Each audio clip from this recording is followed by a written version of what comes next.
welcome. Come on in, pull up a chair. If you're new here, my name is Dan. And if you're not, you already knew that. As you can see, I'm having some trouble with my radial arm saw motor. It does not want to kick on all on its own.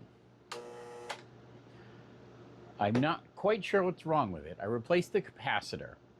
I just flushed it out with some electrical cleaner, and I actually got it to come up to full speed. It hasn't been coming up to full speed. So it's entirely possible that stuff's just dirty in there and it needs to be cleaned out.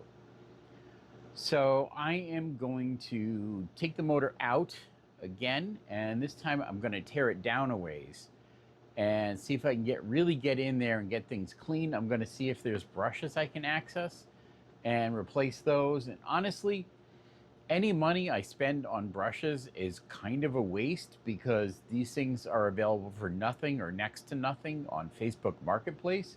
I can pick up another one for 25 bucks right now, or possibly even free.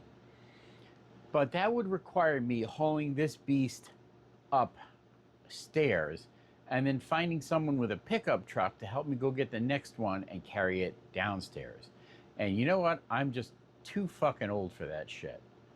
And at least this way, I will get a motor teardown video out of it. So let's get to work pulling this thing apart.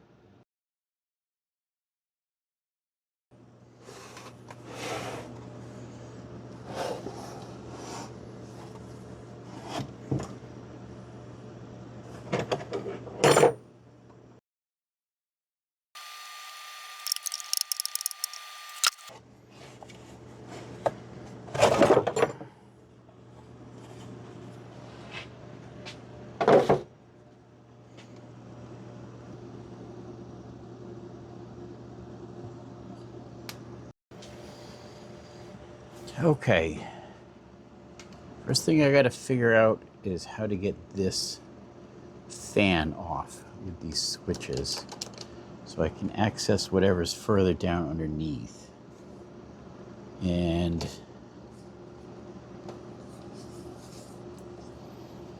at first glance, I don't see any brushes I can access. We've got a relay here. We've got the startup switch, inertial switch here. I don't see any brushes, so this could be a brushless motor. But I want to get this off so I can take that off so I can examine all the contacts and everything in here.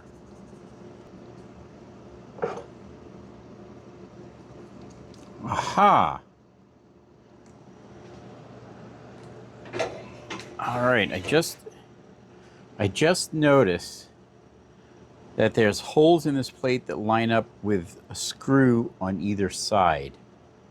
You can see, yeah, right there, you can see that. So let me take those out and see what happens.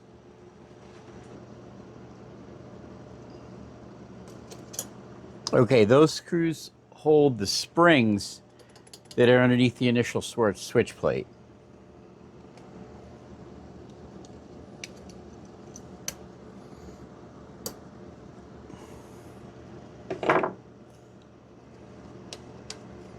Yeah, so now there's nothing lifting the plate up. Wow, there's tons of gunk in here.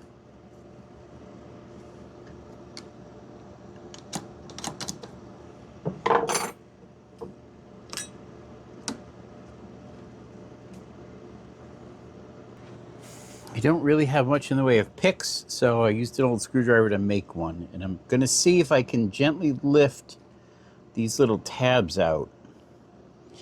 It looks like it's, yeah, it's ridged, but I don't think it's threaded. Yeah, and these tall ones, you know what? I'll bet there's a special tool that goes down on there and just holds them all out, which I don't have. So let's see if I can do this by lifting them all out one at a time and holding them out with toothpicks.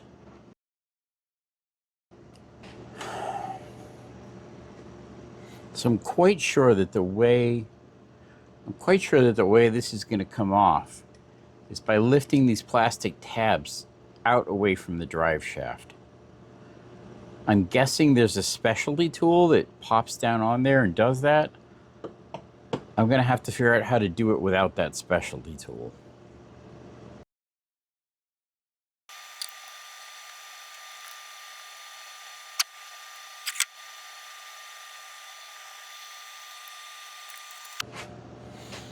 Okay, this is the starter circuit relay. I just took it off and it fell into pieces.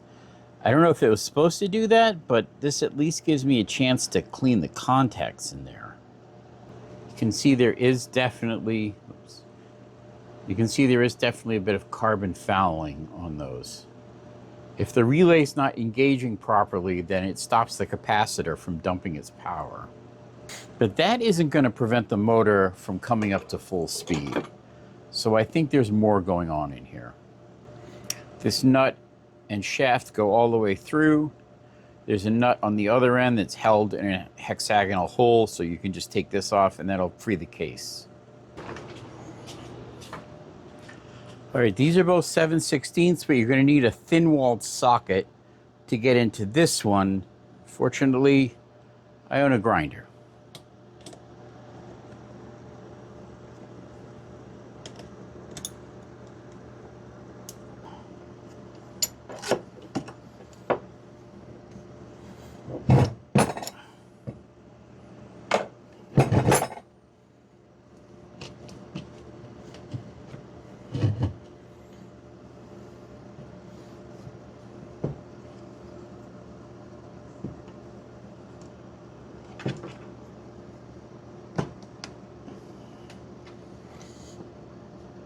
All right, the casing is now loose, but I can't remove it without getting this off. So I'm back to that again. How the hell am I going to get that off?